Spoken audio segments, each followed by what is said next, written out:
Welcome to Guns, Guns, Gear, and Guns with Gary Gunderson. I am Gary Gunderson. First Lady Jill Biden kicked off a gun violence town hall that asks principals to educate students and their parents about the safe storage of firearms, and it went exactly how you would expect.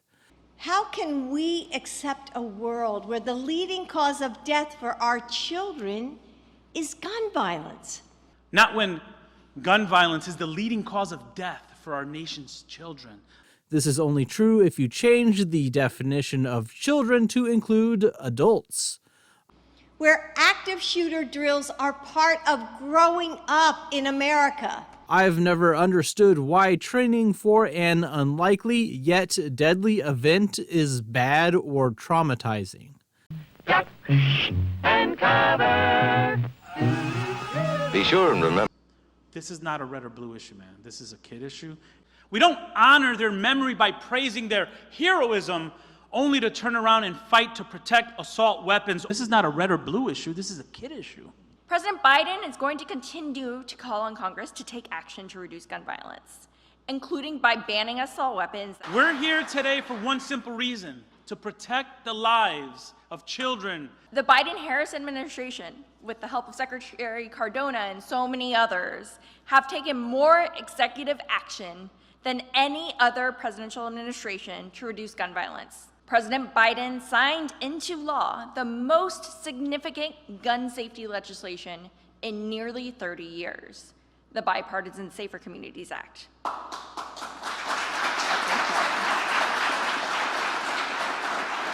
This is how liberty dies, with thunderous applause.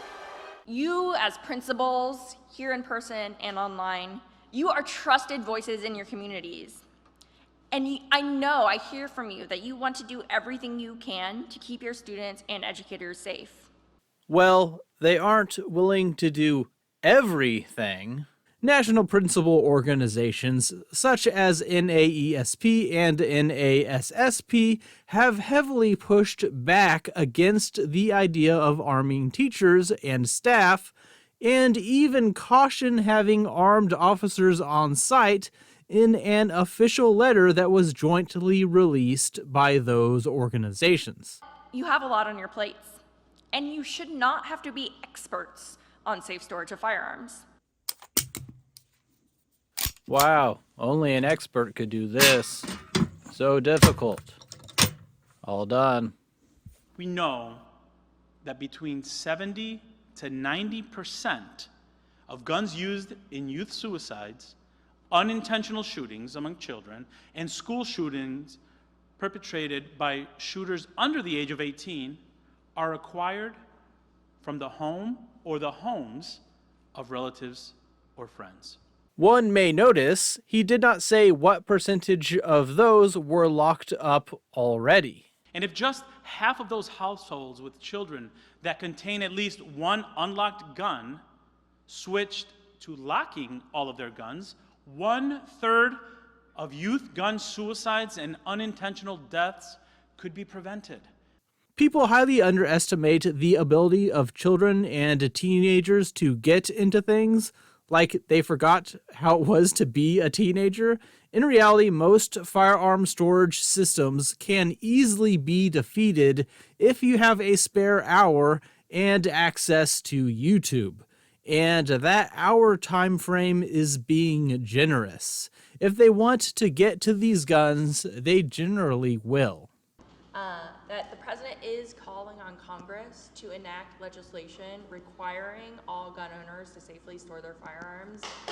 Notably, some safe storage laws that have been proposed at the state level would require you to lock your firearms up even if you have no children and do not expect children in your home, with the explanation that a teenager could break into your house and steal it. Some of these also carry heavy, life-changing penalties. In 2023, there were at least 346 incidents of gunfire on school grounds in this country. That's according to the K-12 school shooting database. Sounds like a lot. However, the K-12 shooting database includes whenever a gun is brandished, even if it is never used at all, which is not a shooting. They also include whenever a stray bullet hits school property for any reason. It includes anything after hours at sporting events, accidental discharge by officers, gang violence, and any incidents in parking lots.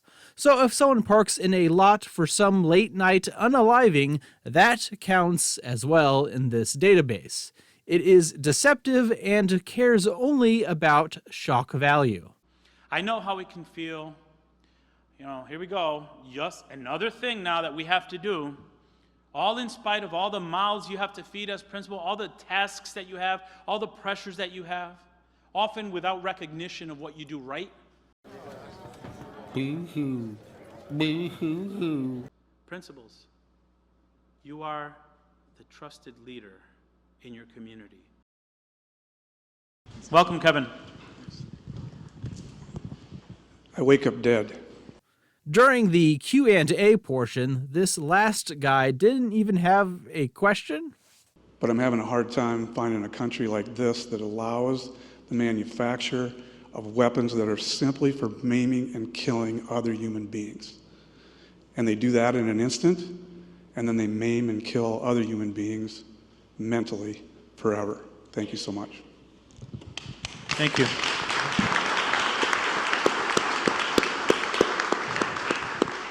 I always am amazed, those who have experienced this personally, how the courage and strength that they have to continue to fight. We owe you action. We owe you action.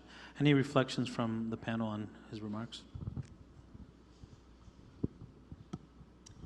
No, I'll just... All firearms have the ability to kill and maim other human beings. This is simply an idiot, or a representation of the average gun control advocate.